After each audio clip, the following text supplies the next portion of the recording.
If she doesn't make it, the house is already in my name. It will be over soon. Quiet, so look good. Good. Very good. The room got quiet at the wrong moment. That's how Nurse Tasha Odom would remember it later. Not the machines. Not the voices. The quiet. The kind that only happens when people stop pretending. Room 7 of Harlow Medical Center had been loud since midnight. Dr. Simone Adeyemi had been on her feet for 19 hours by then. She was 33 years old, a high-risk delivery specialist who had seen more close calls than she could count. She did not panic. She did not guess.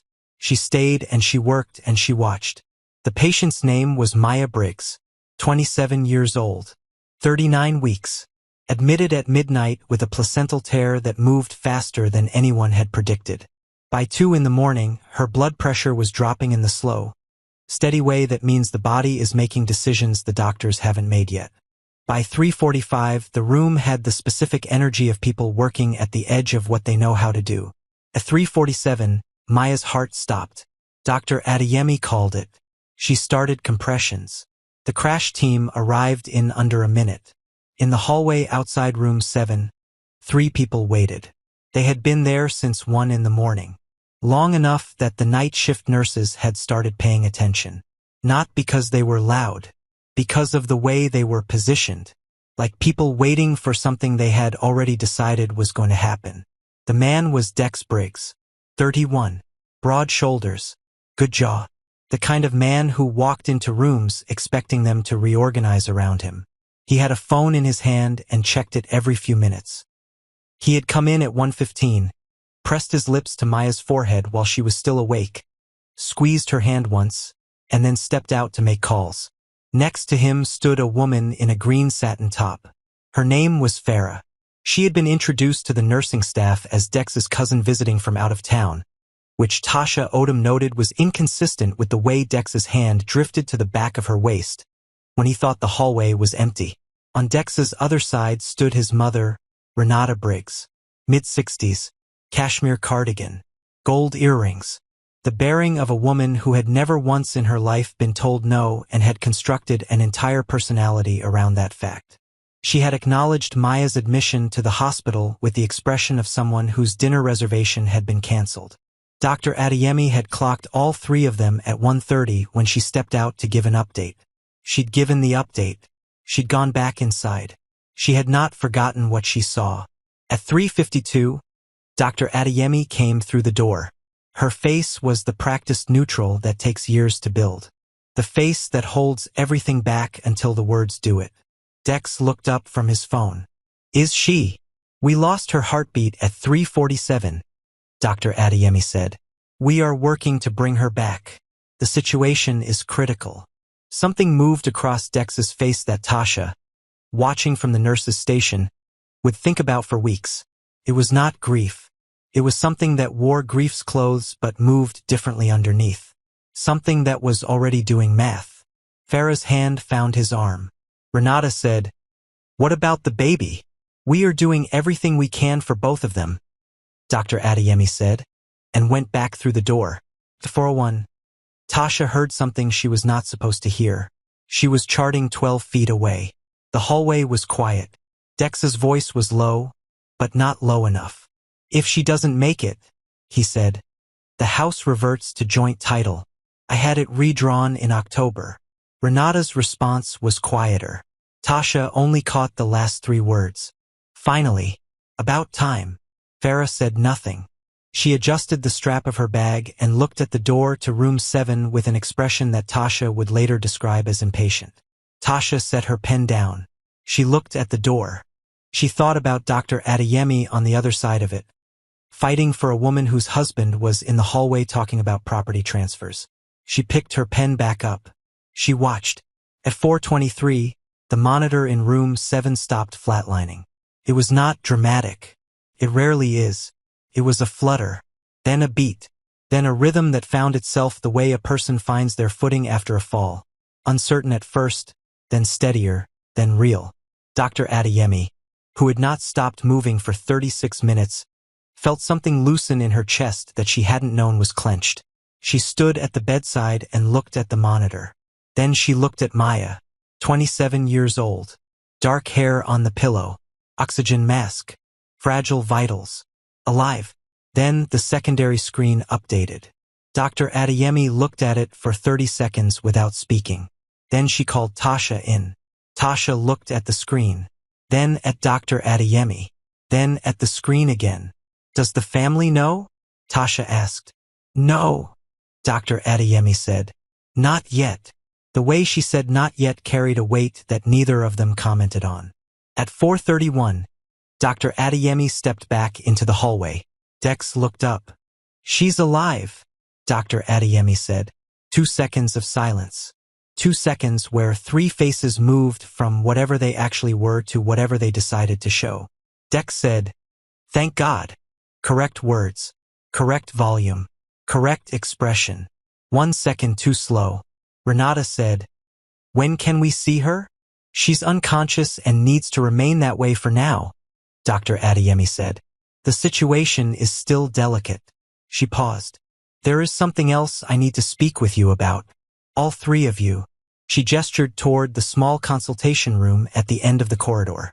The one with the round table and the box of tissues and nothing on the walls. The room where news gets delivered sitting down. Tasha did not follow them in.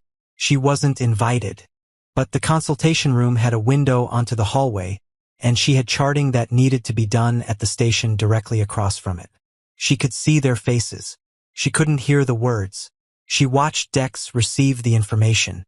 She watched Farah's grip tighten on her purse strap. She watched Renata's hand go to the gold chain at her throat and stay there. Whatever Dr. Adeyemi was telling them, it was not what they had expected. What Dr. Adeyemi told them was this. Maya Briggs had not been carrying one baby. She had been carrying 2. The second twin, smaller, positioned behind the first throughout the pregnancy in a way that appeared on early scans as a shadow, had been monitored closely since week 21. Both had been delivered by emergency cesarean during the resuscitation. The pressure reduction was the reason resuscitation had been possible at all. Twin A stable, 3 pounds 11 ounces. NICU, breathing with assistance. Twin B, stable, 4 pounds 1 ounce. NICU, breathing independently. Both expected to survive. Their mother expected to survive. Dr. Adeyemi delivered this in her careful, neutral doctor's voice. She watched the faces on the other side of the table. Dex's face did something complicated. Not relief rearranging itself. Something else. The look of a man who had been 3 moves deep into a game and just discovered the board had more pieces than he'd counted. Renata went very still in a way that was different from the stillness of someone receiving good news. Farah looked at Dex. Dex did not look at Farah. Dr. Adeyemi let the silence run until it became its own kind of data. Then she said, "I want to be completely clear. Your wife is alive. Your children are alive. All 3 of them will need significant care in the coming weeks." She said your wife the way people say words they have chosen very deliberately. "I'll need the family's full support to be available." She said family the same way. Dex walked out of the consultation room first. Jaw set, phone out before he reached the door. He looked at the screen, put it away, took it out again. Renata walked out second. Her hand went back to the gold chain. She touched it once like checking it was still there. Farah walked out last and didn't look at either of them. None of the 3 spoke. After a moment, Dex turned and walked toward the elevator. Not toward room 7, toward the elevator. Tasha watched him go. Then she went to room 7 and stood in the doorway and looked at the woman in the bed. The mask, the monitor with its steady rhythm, 2 empty bassinets waiting beside the window, and thought about the way some things arranged themselves. Not cleanly, not without damage, but into something that holds. Maya Briggs regained full consciousness 41 hours later. In those first moments, she knew none of it. She didn't know she'd been unconscious for nearly 2 days. She didn't know her heart had stopped. She didn't know about the twins 2 floors up, getting stronger by the hour. What she knew was that Dr. Adeyemi was sitting beside the bed, not standing, sitting, Later, Maya would say that was the thing that told her it was okay before any words were spoken. Because doctors who sit are not delivering catastrophe. They are staying. There are some things I need to tell you, Dr. Adeyemi said. I'm going to tell you all of it, and I'm going to be right here while I do. She was. The twins' names came later. Maya asked to see them before she named them. The NICU team arranged it with a wheelchair and more care than was strictly necessary, because Tasha had made certain requests on Maya's behalf that the team honored without asking for full explanations. The first time Maya held both of them, one in each arm in the soft NICU light, she didn't speak for a long time. She just looked at their faces, tiny and red and stubbornly, completely alive. They were both in there the whole time, she said finally. The whole time, Dr. Adeyemi confirmed. Maya looked at them. Nobody knew. I knew, Dr. Adeyemi said. I'd been watching both of them since week 21. Every appointment. Maya was quiet for a moment. What happened with Dex? She asked it the way people ask questions whose answers they've already half assembled. Dr. Adeyemi was careful. She was honest. She gave Maya what she needed in the order she could absorb it. Maya listened. Her face went still in the way faces go still when people are deciding, not whether to be devastated, they already know they will be, but who they're going to be about it. She looked at her daughters. She thought about 3 people in a hallway. She thought about a doctor who sat down. I want to talk to a lawyer, she said. Before I talk to my husband. I can help arrange that, Dr. Adeyemi said. No pause, no hesitation. The lawyer came on day 4. Dex came on day 5. He brought flowers, real ones, from an actual florist, stems wrapped in brown paper the way expensive flowers come. He stood in the doorway looking at Maya in the bed and at the 2 occupied bassinets beside the window, and he said her name with the quality of a man who had rehearsed the moment and was now performing it. Maya looked at him. Sit down, Dex, he said. She told him what she knew. She told him what she had already started. She said it in the calm, clear voice of a woman who had been dead and come back, and was no longer afraid of the things she'd been afraid of before. He spoke. Some of what he said were apologies. They varied in quality. Some of it were explanations, which she let him finish before pointing out that she hadn't asked for them. He left 2 hours later. The flowers stayed.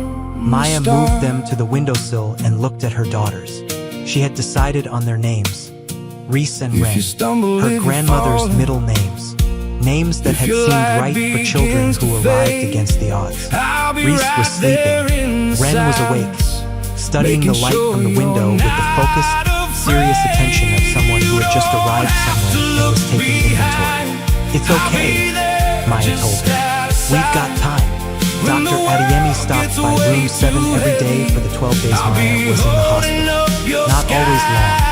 Sometimes just to check the chart, ask how the night went, stand at the window for a moment. Once, when the room was quiet and the twins were both asleep and the afternoon had settled into itself, she sat in the chair beside the bed the same way she had on the first day.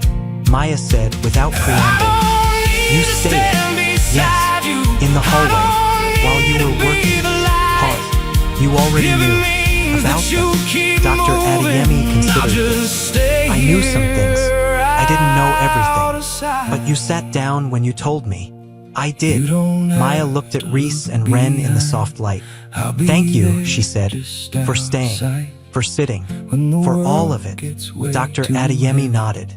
She looked at the 2 of them, small, determined, impossibly here, sleeping in the afternoon with the absolute peace of those who don't yet know what came before them.